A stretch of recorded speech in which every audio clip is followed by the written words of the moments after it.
आदरणीय माता एवं बहनों, बुजुर्गों, नौजवान, बुद्धिजीवियों तथा समस्त सरकारी कर्मचारियों,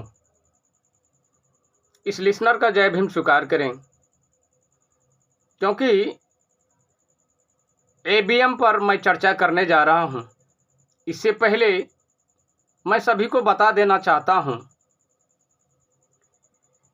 कि सन 2000 से बिहार का निर्णय कागजों में करते हुए आया और इस सरकार को दिल्ली से उठा करके बिहार लाया था। और फिर मैंने जो सहयोग किया ये ऑल ऑर्गेनाइजेशन के सामने है, इसीलिए मैं जनता के सामने आना स्वीकार किया कि आप लोगों के साथ नाइंसाफ़ी ना हो और जो अधिकार हनन हो रहा है इसका मूल वजह है एबीएम। और एबीएम को आप लोग तोड़ेंगे रोड पर ला करके, और इसमें महिलाओं का सबसे अहम भूमिका होगी, योगदान रहेगा, क्योंकि अब तक हमारे बिहार में महिला जो पीछे हैं उनको लाने के लिए ही सन 2000 से मैं सबसे अलग चला और मैं चलते जा रहा हूँ। अभी समझाने की बारी आई है, क्योंकि मैं सन 2000 में ही ऑल ऑर्गेनाइजेशन को पेपरों पर लिख दिया और ओबीसी को आगे किया।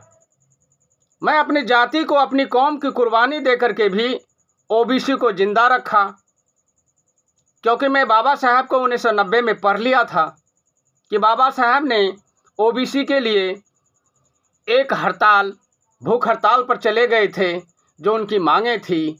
ठीक उसी प्रकार से मेरे जहन में आया और मैं ओबीसी को आगे करके बिहार को सौंपा। ये था हमारा सोच। और बहन जी को थोड़ा रोका और बहन जी रुकी भी। जब बहन जी हमारी बात मान सकती है तो मैं बहन जी को भी आगे अब कर सकता हूँ, क्योंकि मैं एक लिसनर हूँ। बिहार का निर्णय मैं स्वयं करते हुए 2000 से अब तक आया हूँ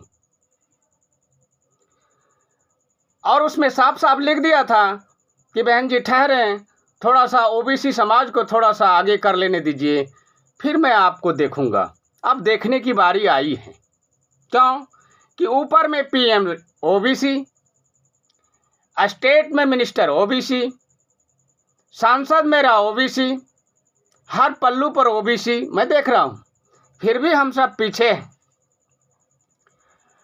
और इसका मूल वजह है एबीएम। एबीएम में जो घोटाला होती है, इनका पर्दाफाश 2005 में ही हो गया था, लेकिन पाखंडियों की झुंड ने इसे मोहरा बनाया और हमें चलने पर मजबूर किया। मैं भी सबके सामने चला। तो ये अंडरटेकिंग की बातें थी, जनता को कुछ समझ में नहीं था। अब मैं आप लोगों को सुझा रहा हूँ कि आप लोग सतर्क हो जाएं, अपना वोट से अपनी सरकार को बनाएं। अब मैं ओबीसी समाज को थोड़ा दरकिनार कर रहा हूँ, क्योंकि उन्हें कह रहा हूँ आप थोड़ा विपक्ष में बैठिए। अब एससी की बारी है। जब संविधान बनाई गई है तो हमारा समाज का संगठन भी उस टाइम में स्वीकार किया था, आज भी मेरी बातों को स्वीकार करेगा, करना पड़ेगा। इसलिए मुझे एबीएम से नहीं, मुझे बैलेट पेपर से चुनाव चाहिए। ये मैंने 15-20 साल पहले बताया था सबों को, लेकिन माना कोई नहीं। खैर, मैं तो अपनी कौम का कुर्बानी दे करके भी आज मैं अलग खड़ा हूँ, ये दिखाने के लिए कि कुर्बानी मुंह से कह देने से नहीं होता है, उसे कर्मों में ढाल करके देना होता है। जो मैं दिया वो हमारी कुर्बानी थी। अब जो मैं देने जा रहा हूँ वो सबों के अधिकार के लिए है, इसलिए कोई अधिकार से वंचित ना हो। इसलिए ये कदम मैंने सोच समझ के उठाया और सही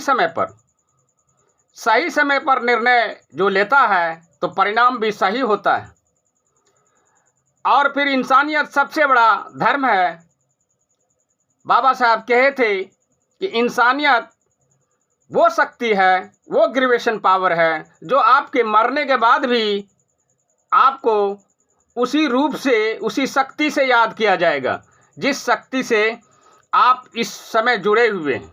इसलिए मैं सबों से निवेदन करता हूँ, जितने भी नौजवान हैं, बहुत सारे आदमी झांसा देंगे, बहुत सारे आदमी इश्तिहार दे करके ये कर दूंगा, वो कर दूंगा, ये करेंगे। उनका काम है करना। बिहार को संस्कारहीन और छिनरवा मुख्यमंत्री नहीं चाहिए। ज़रा सा उनका वीडियो देख लीजिएगा कि महिला के प्रति उनका क्या संदेश है। हाथों में बंदूक मिल जाने के बाद हवलदार बन जाए, ये कहानी है। इसीलिए ऐसी मुख्यमंत्री बिहार को अब नहीं चाहिए। अब इनका बक्सा बंद मैं लाया था और यहीं छोड़ रहा हूँ। क्यों कि मैंने कहा था, उस पर साफ साफ लिखा था कि 15 साल अगर मैंने लालू जी को दिया हूँ तो 15 साल आपको दूंगा। अच्छे काम की वजह से मैं आपको आगे ले जा सकता हूँ। पर इनका ना तो आचरण अच्छा रहा, ना बिहेव अच्छा रहा, और न ही इनके कार्य अच्छे रहे। इनसे बिहार के जो बच्चे हैं, बच्चियां हैं, बिल्कुल नीच समझ रखा है। बिहार के युवा और युवतियों को बिल्कुल नीच समझ रखा है। ऐसा बिहेव करने से, ऐसे मंच से संबोधित करने से पहले सोच लेते कि मैं एक राज्य का चीफ मिनिस्टर हूँ, मेरी वाणी से कई बच्चों को प्रेरणा मिलेगी। क्या यही प्रेरणा है? इसीलिए मैं महिलाओं से खास करके निवेदन करूँगा कि ऐसा तमाचा मारें इस पर वोटों का, ताकि इसको समझ में आ जाए कि मैं कहाँ हूँ। इन्हीं चंद शब्दों के साथ मैं अपने मुख को विराम दूंगा और अगले डिश में मैं फिर आ रहा हूँ। जय भीम, जय भारत, जय रविदास, नमो बुद्ध है।